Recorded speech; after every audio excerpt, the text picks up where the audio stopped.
In the story of Predator Badlands, it puts focus on a small yautja who has been outcasted by his father, the clan leader.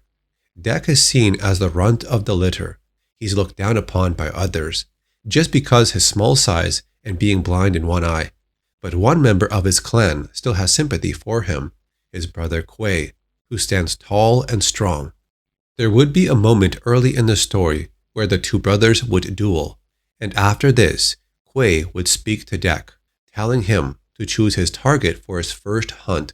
He chose the legendary Kalisk, a creature that was never defeated, even their father fears it.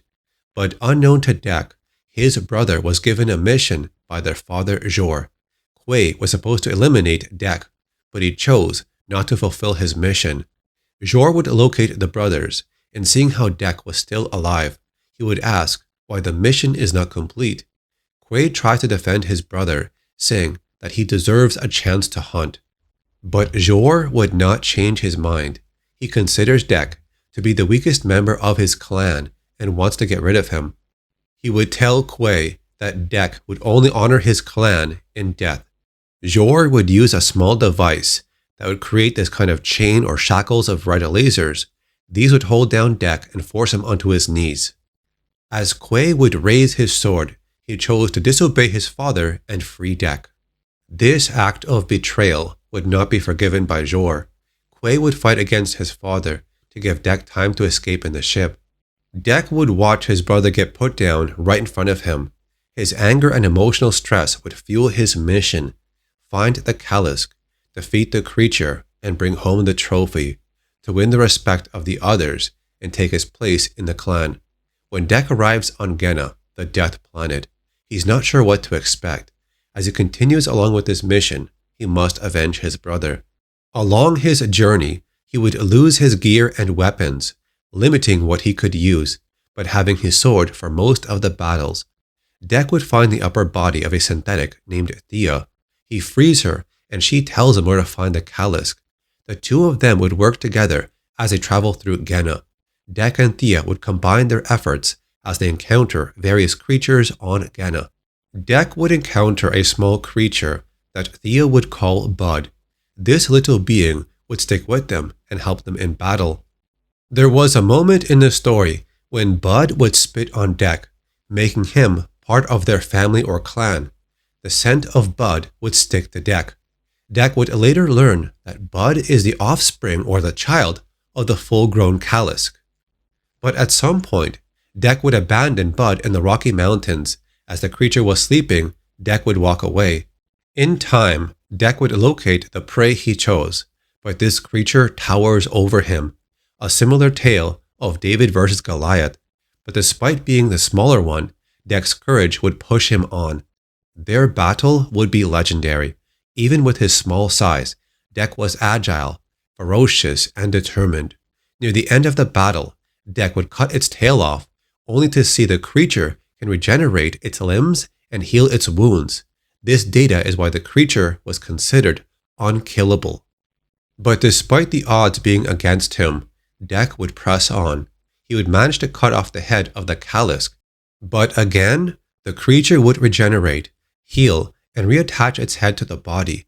The battle was not over. The Kalisk would then grab Dek, coming extremely close to him.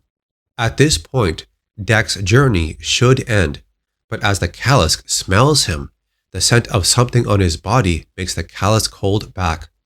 Dek would carry the scent of the baby Kalisk. That's when Tessa, the twin sister of Thea, would arrive. She stole some of Dek's weapons from his ship that crashed. By using a cryo grenade, she's able to freeze the Kalisk and Dek, taking two bodies back to their base. The unique abilities of the Kalisk would be valuable to the Weyland-Yutani Corporation. The body was transported to the base. But along the way, with the help of Thea, Dek would escape, and later find his way back to his ship. He would mend his wounds and recount the loss of his brother. His mission is not over. He must avenge his brother. Dek would wear bison buffalo armor and use a native snake creature to place on his shoulder, somewhat replacing his missing plasma caster. He would make his way to the base full of synthetics and fight his way through all of them. Dek would confront Tessa, who now took control of a giant robot. The odds are against Dek.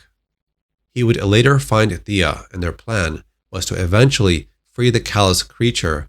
The massive beast shows up, and it battles against Tessa, who's in the big mech. During this battle, Dek would try to help out by ripping out some cables, wires, and pieces of the mech. It stops functioning mid-battle, and the Kalisk would win.